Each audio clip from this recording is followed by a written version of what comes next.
I did all that work and all that staging to move the camera.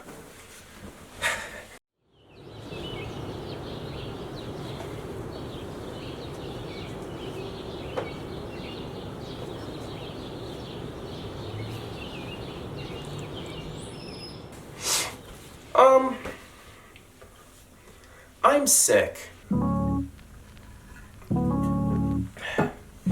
So I have a sore throat. So this isn't gonna be like my best. I'm sore throat, stuffy nose. So this isn't gonna be my best reading voice. But like, I don't know, man. This is what you get. If you don't like it, don't watch it. However, if you do like it, hook me up with an editor. I've been trying to get this published for a while, but I don't know what I'm doing. So I just say I want to get it published, but I don't actually do anything about that. But I wanted to make a video because I don't do those very often anymore. I thought today I would read some poems. And yes, I will be reading them directly off of my laptop because I have a terrible memory. I didn't memorize any of my poems. So, don't come for me. This isn't button poetry. We're not at a slam poetry competition. So yes, I'm gonna read my poems off my computer screen directly in front of me. There's like 8 little poems, I think. I'm going to give a little brief what they're about after I read them. So, to set the mood, I have my wood wick I got from Target, eucalyptus and palm, crackling lightly in the background. I've got my plants, which are a little bit too close to the candle. And, yeah, let's do this. Let's read some poetry. Let's release art into the world and create the beauty that we want to see. Let's start with the first one. This is called Backroads. There is no color in the city, no curve or bend in the road. There is no fluff in the clouds or lazy bliss in the sun. It feels like the absence of a memory, a body absent of a soul.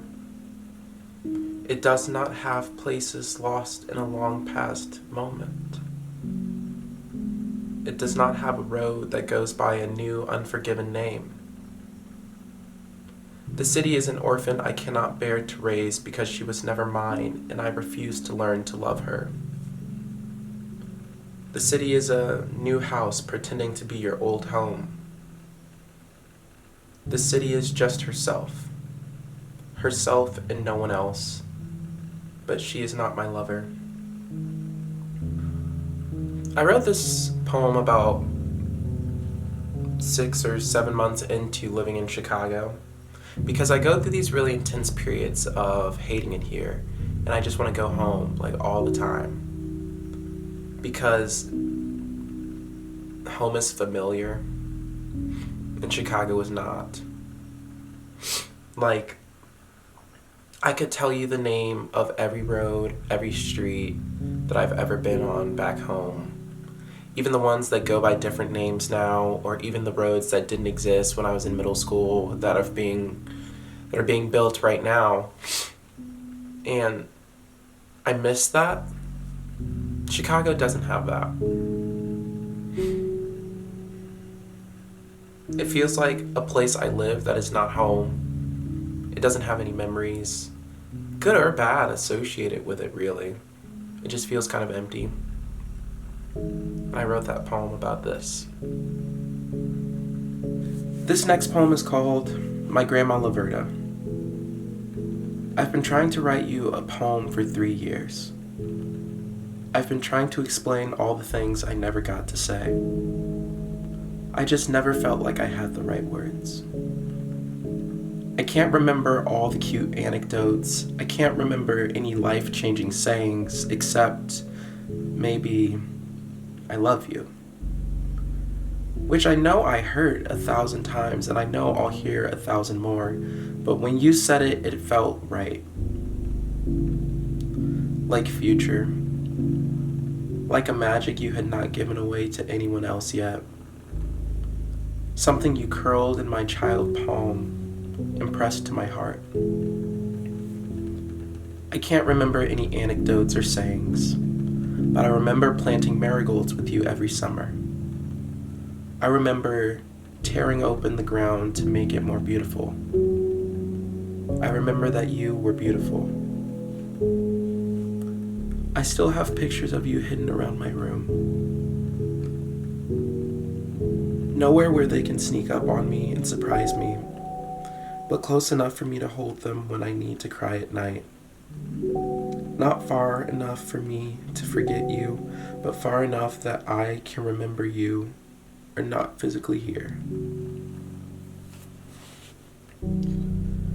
I got your message though, in the white room that was filled with too much light. I got your message, and I'm doing just fine.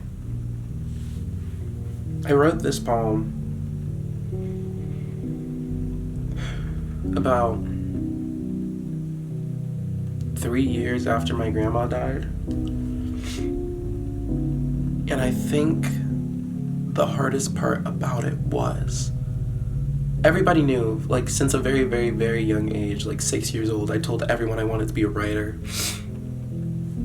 And everyone in my family was very supportive of that dream, which I know is not typically usual. For most people, you don't usually get the family being like, yeah, go do that, be an artist. But mine was very supportive of me. I had a English teacher, writer for a mother. I had powerful women in my life that always decided to tell me that I should do whatever I wanted to do. And even though it's not to the potential, not fully realized, not everything I want it to be just yet, for the most part, they're getting to see me live that dream. Because at least now I'm going to university to, like, follow that dream. But my grandma died when I was in, like, freshman year, sophomore year. So she never got to see me going after those dreams. So I wrote this poem for her. It's part of my, like, first collection of poems. Like, I made a whole poem collection book, and most of them are dedicated to her because that was a very hard time to go through. I had a dream after she died that she was, like, in her bedroom, but it was, like, bright white and brilliant and, like, full of light. And she told me she was going to be around for me and watch out for me and everything was going to be okay. So I got her message, and now I have to do the damn thing because I have to. This poem is called The Pursuit of Happiness. There is no road to happiness. Happiness is not there when you twist on the switch of your bedside lamp. Happiness is not going to be where you left her. Happiness is the song on the wind you dance to, though you could barely hear it. Happiness is the fire dying in an old, rusty hearth. Happiness is a mist 40 winks. It's the plant you forgot to water. It's a blink and you'll miss it moment. That is to say, happiness is not a thing you can chase. She is ephemeral and fleeting. She's on the edge of all your hard work. She waits for you to exhaust yourself. She waits for you to sit, but not settle. She waits for you to appreciate her in her current beauty. I wrote this poem my junior year in art class because I had an amazing art teacher, Mr. Stewart's. Shout out to you for also supporting my dreams. But Mr. Stewart's was a very sad man. He had to go through a lot of hardships and watch terrible things happen to people that he loved and cared about. He had to watch a bunch of kids in his art class never pursue their talents because they didn't think they were good enough or they didn't have the support that they needed. He had to watch the art program like wither away. He battles depression. But one day we were talking about what happiness is in class. Like, it was an art class, not a philosophy class, but one thing leads to another. And we all got on the subject of happiness and what it is. And a lot of people were saying it's a thing you can hold or a thing you can buy. A lot of people said money can buy happiness, which was debated. But just that conversation and getting to know Mr. Stortz over like the 4 years I was in high school, that one conversation we had made me write this poem. So, thank you, Mr. Stortz. I'm doing it. I'm an art major, and we're gonna see how this goes. And if it doesn't work out, we can do the runaway plan to South America and like live off of tacos and stuff, like we said. So, catch me in 4 years if this doesn't work out. Let's go. This poem is called One Day We Were Old. One day you walked out of the woods and never went back. You read your favorite childhood book for the last time and forgot about it. You doodled your last drawing, hummed your last tune, liked your last crush, and grew up. And one day you were old, living on ramen and wine, apple slices and anxiety, half-finished blunts and takeout dishes. You dreamed your last dream and you don't even remember it. You saw in color for the last time and didn't even know it. One day you were old and alone and empty. And isn't this all you wanted? All you ever waited for? One day we were old is basically me talking about how back in my childhood, back when I was younger, and I lived in like a house, me and my friends would go into the woods all the time, and we would adventure out there for like hours at a time. We did this almost every day, summer, winter, spring, after school, over break. We lived in the woods. And that was our life, because that's what you do in Missouri. You go wander into the wilderness and you become men, whatever that means. But I was just talking to a friend from home, Jamal, and we were talking about how one day we went into the woods for the last time. I don't remember ever going into the woods in high school. So sometime over like 8th grade summer break, we walked in there and we walked out, and we didn't think it would be the last time, but it was. This poem has a lot to do with how kids rush to grow up, and then we grow up and look back and miss all the things that we had because what we have now isn't nearly as like fulfilling, I guess. At least it isn't for me. Like, there was a wonder and a dreamlikeness to childhood that I feel like we don't get to have in adulthood. Or at least, if we do have it, it's very different. And sometimes I want that back. So, that was what that poem was about. Oh, let me stop wiggling. Oh my God, about to knock my camera over, please. It's a little bit too expensive for that. It's a little bit too costly. This one is called Remembering When I Was the Sun. There's nothing like connecting to the earth. Bare feet, soles fastened to the grass. Rough child palms pressed to the bark of old trees. Face accepting the kisses of the rain. Barefoot summers. Goosebump cool evenings. Before I ever cared about the world and its rights and its wrongs. When I was the sun. I think back to the freedom of childhood, long for its boundless possibility. The way I was constantly refreshed by a breath of fresh air. Not aware that millions were living the same life, never trying to be, just being. And there was sanctity in that. When I was the sun. When I was nothing but raw, untapped energy, nothing but light to my own world, nothing but the universe giving back to itself. When I was the sun, a wandering soul, ever curious and ever bright. When I was the sun.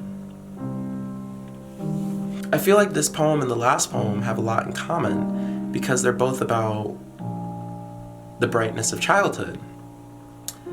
And though my childhood was not perfect, and there were a lot of dark times in childhood, childhood felt like the time where I could do anything. Like, I was 6 years old and convinced I was going to go to Princeton, Harvard, and Yale, be a professional writer, and write movies, and be a director. I was convinced I could literally do anything. I was untapped potential. And that was my life. I just believed in myself so much more than I do now. And I don't know if that's because I realize I have weakness, which I didn't realize as a child, or if because I think my weaknesses are all I am. But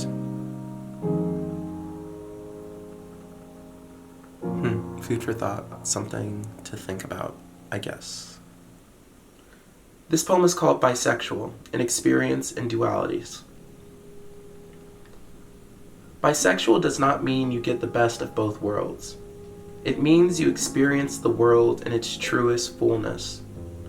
You will be hurt by people who call themselves lovely ladies, and loved by so-called monstrous men. You will be abandoned by a person who does not yet know how to love themselves. And you will experience love again and again and again before it ever feels right. I feel like this poem is pretty self-explanatory. I wrote this poem because a lot of people say that bisexuality is the best of both worlds, or you're greedy, or, stuff along those lines. Like, you get everything. And I guess in a way you do get everything if you want to. But I think it's more about, but for me, bisexuality is you will fall in love with people because of who they are and not for their bodies. You will learn things about love in ways you did not think were possible because you will learn how people love differently. Like, the softness of femininity, the hardness of femininity, the softness of masculinity, the hardness of masculinity. You will learn love from completely different lenses. And I think that's what bisexuality is like. Less of you're getting the best of both worlds, you're getting your chocolate ice cream and your vanilla. More, you will learn how ice cream tastes with different recipes, if that makes sense. I don't know, maybe that made it weird. This poem is called A Man. I'm a man the same way Spanish words are masculine. I'm a man for no reason. I'm a man, but not a man, something of a halfling or a fraud, a man the way that flowers are, with some of the parts, but none of the gusto. I'm a man? The way a baby is a man. In the way that we just have one piece in common. I'm a man the same way pink is red, or purple is red, or is purple blue. I'm a man the way a mushroom is a plant, a fungi at the party, but not exactly the blossom you hoped would bloom. I'm a man. I wrote this poem because what is a man? A lot of people will separate men and women into two different groups when that is scientifically inaccurate. Like, that gender and sex, there's more than two, and if you don't like that, you're just scientifically wrong. but also on a moral level. You're missing out on people living their own life to their fullest potential because you have a binary set in your head about who that person should be.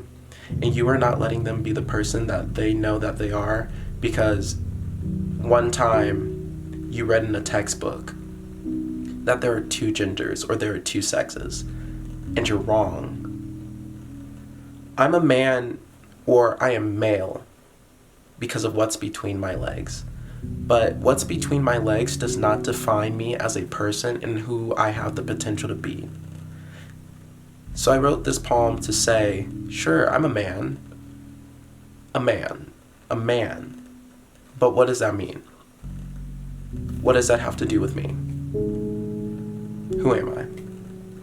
And I think it goes really well with my next poem.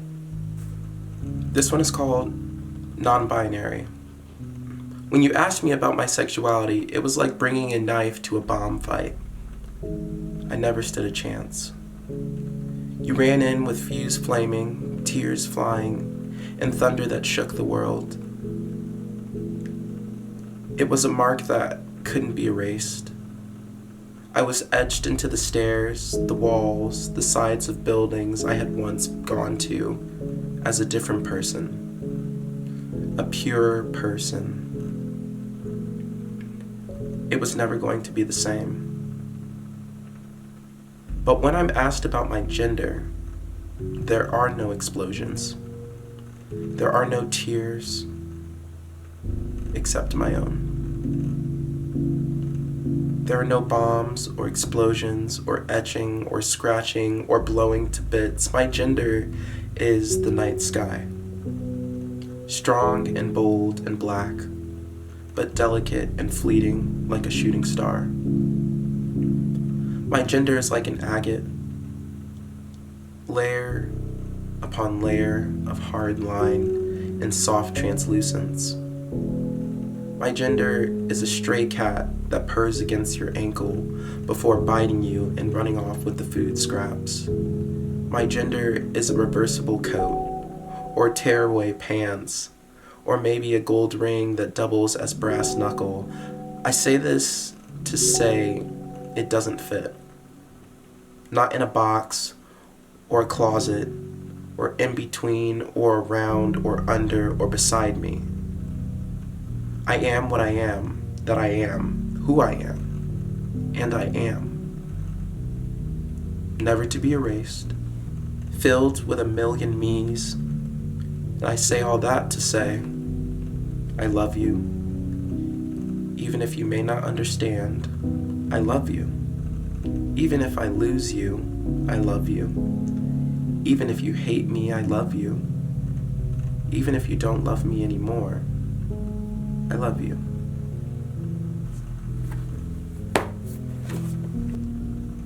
I wrote this poem about my mother.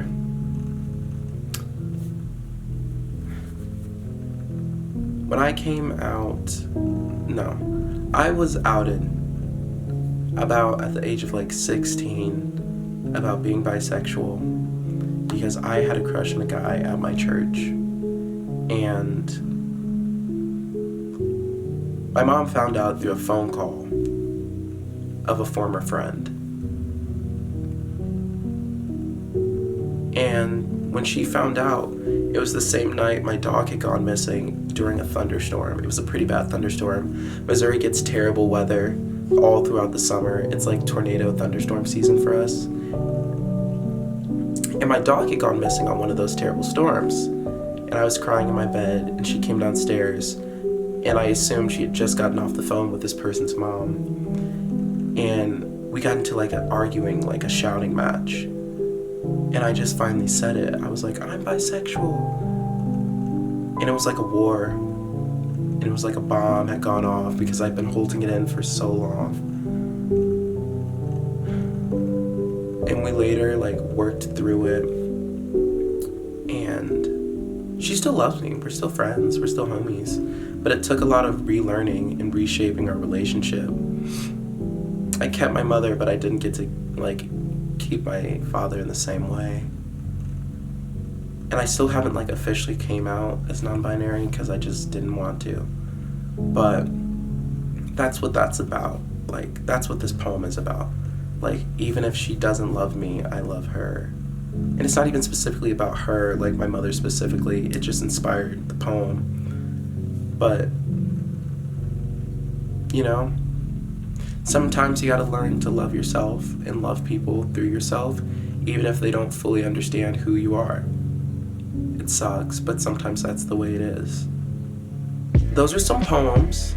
If you know any editors, if you know any people in the publishing field, let me know so I can get my first poem book published and I can dedicate it to my grandmother and my mom and my aunt. Because the women in my life are amazing. I'm done. Thank you. Maybe I'll post another video eventually, or maybe not. Goodbye.